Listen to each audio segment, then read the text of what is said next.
And we have breaking news. This question was asked earlier at Donald Trump's news conference. He did not answer it, or didn't really answer it, but he is now officially, it looks like, if not fired, or allowed Jeff Sessions, the Attorney General, to resign. Take a look at these tweets from the president just now.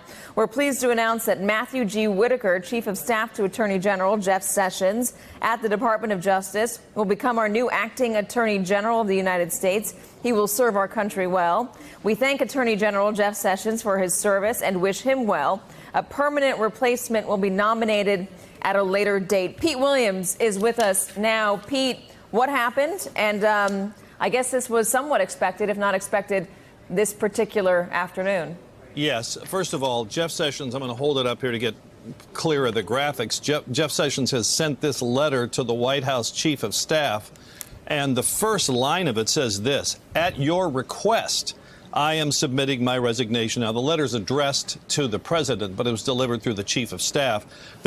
Curiously, there's no date on the letter, so I don't know when Jeff Sessions wrote this letter, but he presented it today. Again, it says, "At your request, I am submitting my resignation." And then he goes on to say what a pleasure it's been to be Attorney General, what he thinks he's done as Attorney General, some of the things that he believes he's accomplished. He concludes by saying, "I've been honored to serve as Attorney General and have worked to implement the law enforcement agenda based on the rule of law that formed a central part of your campaign for the presidency. Thank you for the opportunity, Mr. President." And it's signed Jeff Sessions. So the man that the president has apparently chosen to act as Attorney General, Matt Whitaker, is a former U.S. attorney in Iowa during the Bush administration. And he has been chief of staff to the Attorney General now for a little over a year.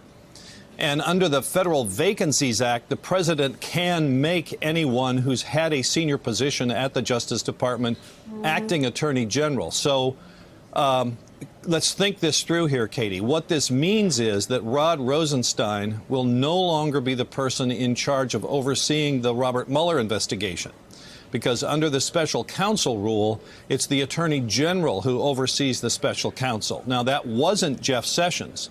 He recused himself because of his work on the Trump campaign. That is, of course, something that has been a continuous irritation to President Trump, who apparently didn't see that coming, or at least wasn't told by his staff that Jeff Sessions would have to recuse because of the work he did on the Trump campaign. The recusal statute was practically read like it was written for Jeff Sessions because he was involved in the campaign. So now that someone else is going to act as Attorney General, that recusal issue will no longer be an issue. So Matt Whitaker will now oversee the Mueller investigation.